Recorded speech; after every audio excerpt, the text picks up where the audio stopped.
Thank you, Carola. Thank you to the Ministry and to Minister Long and to Latin Dad for the invitation. I usually premise my remarks in this kind of gathering with a reminder that people who speak three languages are usually referred to as trilingual, people who speak two languages as bilingual, and people who speak one language as English. Probably not very appropriate this morning with Minister Long sitting next to me, but I will unfortunately have to deliver my remarks in English. These are remarks on behalf of the UNCTAD Secretary General, Dr. Mukisha Kitui, who would have liked to have been here today, but at very short notice, unfortunately, could not change his schedule.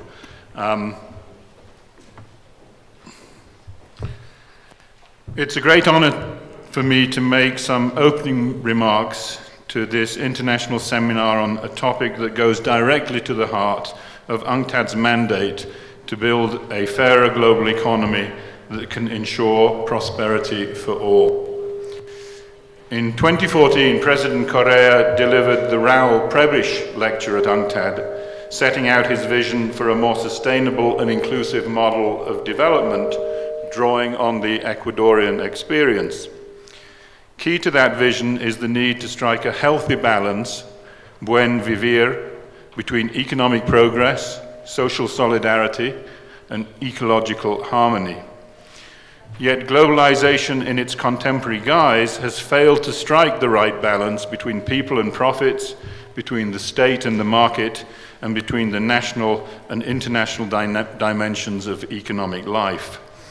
The insecurity, inequality, and instability that these imbalances are creating is now provoking a backlash beginning in the advanced economies, but carrying dangerous consequences for developing countries as well. The rebalancing agenda will need to advance on several fronts, but I would like to focus my remarks on the international tax agenda, which is under discussion in this seminar.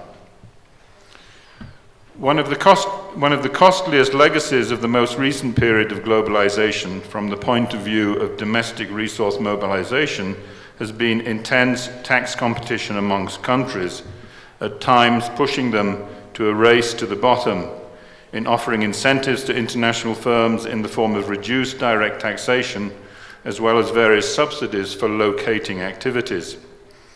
This has oftentimes been accompanied by new channels through which some taxpayers, particularly high-wealth individuals and transnational corporations, can reduce or even avoid paying taxes on a large scale by using tax havens, secrecy jurisdictions, and offshore financial centers, as well as creating creative accounting practices. In the case of TNCs, the main vehicle for tax avoidance in developing countries is the misuse of transfer pricing and thin capitalization for shifting accounting profits to low or no tax jurisdictions. There is no doubt that such practices result in a massive loss of public revenue. While estimates are inevitably affected by difficult statistical and methodological issues, the orders of magnitude are impressive. As argued in our Trade and Development Report of 2014, conservative estimates put public revenue losses from tax evasion at between 190 and 290 billion per year worldwide. For developing countries as a whole, the tax gap has been estimated at 66 to 84 billion annually, equivalent to about 2/3 of total official development assistance. Meanwhile, and more generally, illicit financial flows from developing countries arising from commercial as opposed to criminal activities were estimated to amount to approximately 950 billion in 2011-2012. Other estimates put such illicit financial flows at around 4% of GDP over the past decade, and suggest that corporate tax avoidance in particular may have cost developing countries over 160 billion annually in the recent past.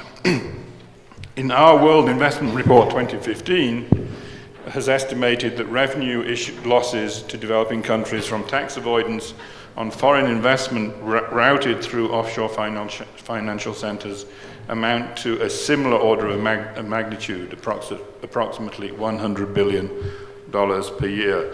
I happened to read Gabriel Zucman's The Hidden Wealth of Nations as I was coming here on the plane, and the figure, he has similar figures. I mean, his estimate for the actual stock of hidden assets is something like $7.6 trillion, which he estimates amounts to something in the order of $120 billion of lost tax revenues. His estimate for the costs of profit shifting solely for US corporations is in the order of $130 billion per annum. Regardless, these are very large sums of money from which not only developing but developing countries are beginning to suffer significantly. It is furthermore important to keep in mind that some of the world's leading providers of financial secrecy are amongst the largest and wealthiest economies. Again, this is a point that Zucman makes in his volume, and that tax havens are not operating on the margins of the world economy. Rather, they are now an integral part of business practice, in particular that of large corporations, or what the former ILO economist Guy Standing has recently called the corruption of capitalism. The problem is particularly acute, however, for developing countries, not just because tax evasion and illicit financial flows weaken their ability to generate domestic public revenue, but because they constitute a substantial financial transfer of resources from poor to rich countries, and one which can often exceed the flows of ODA, foreign direct investment, and multilateral lending in the opposite direction. Just again as a point that it's not just a developing country issue. Yesterday, Switzerland, which has its own peculiar democratic practices, put a corporate tax reform proposal to its electorate that essentially shifted the burden from corporations to individuals and households, and that was significantly defeated in the Swiss election yesterday. It was largely an alliance of the Social Democrats and trade unions and civil society that fought off that initiative. So it's not just a developing country problem. I think it's important to recognize. So where are we now when tackling this challenge of tax evasion? On one level, there has been a growing awareness of the problem, thanks in part to the efforts of civil society groups, some of which are represented at this seminar. The fallout from the global financial crisis of 2008-2009 has also prompted intensified efforts by policymakers at both national and international levels to target tax abuse and secrecy jurisdictions and that facilitate these practices. Tax leakages have always been a serious issue for developing countries, but in the context of fiscal austerity and spending cuts in developed economies, this is also becoming increasingly recognized by developed country governments and public opinion as an issue that needs to be tackled. Governments are waking up to the possibility of using various countermeasures, such as including general anti-avoidance rules in legislation to increase the probability that aggressive tax schemes end up being declared illegal once challenged in courts. Furthermore, governments can more effectively address transfer mispricing in their international trade by using reference prices for a number of traded goods. This would be of particular relevance for exports of commodities, which are relatively homogeneous goods and usually account for a large share of the exports of commodity-producing countries. My own country, that is Kenya, has, for example, recently passed legislation to tackle this problem. Yet to be effective, international cooperation in tax matters is clearly essential and should be enhanced in a coherent manner in order to support national development objectives and the attainment of the Sustainable Development Goals. Avoiding the resource drain caused by illicit financial flows would help provide the resources required to finance development in the post-2015 era. Recent efforts to improve transparency in matters of international tax cooperation, such as the OECD G20 Action Plan to address base erosion and profits shifting, are positive steps in the right direction. The United Nations, the IMF and the World Bank Group, as well as the OECD, have also invested in developing toolkits and best practice guidance designed to help particular poorer developing countries to address this problem of base erosion and profit shifting. Yet these initiatives have mostly been led by developed countries, some of which harbour secrecy jurisdictions and powerful transnational corporations, casting some doubt on the extent to which the needs and views of developing countries are fully taken into account. The United Nations thus has a critical role to play, giving developing countries a seat at the table where global tax standards are being negotiated. It should be clear that a multilateral framework is ultimately indispensable to address tax avoidance by TNCs effectively and to ensure that they pay taxes where they actually conduct their activities and generate profits. This would probably require the implementation of country-by-country reporting, employing an international standard supported by international accounting standards boards or a similar body. Last but not least, international initiatives such as the Transparency Initiative in extractive industries could be made mandatory and extended.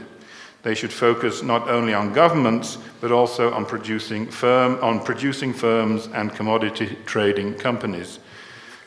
Institutional developments and capacity building of producing countries are crucial, in particular to improve the capacity to monitor production costs, import and export prices, volume, quality and time of delivery of the natural resource extracted, as well as to help in data collection and processing. To close, allow me to commend the government of Ecuador for its decisive leadership in advancing domestic and international efforts to combat tax avoidance and evasion, and to highlight the drain on development finance arising from cross-border illicit financial flows. UNCTAD is fully aware of the urgent need for the United Nations to provide a relevant and effective platform to advance developing countries' perspectives on this issue and allow their voices to be heard. We fully support the strengthening of the United Nations Committee of Experts on International Tax Cooperation in tax matters, as well as enhanced intergovernmental action against tax avoidance and evasion. I look forward to our future cooperation and wish you a fruitful and productive 2 days of discussions. Thank you very much.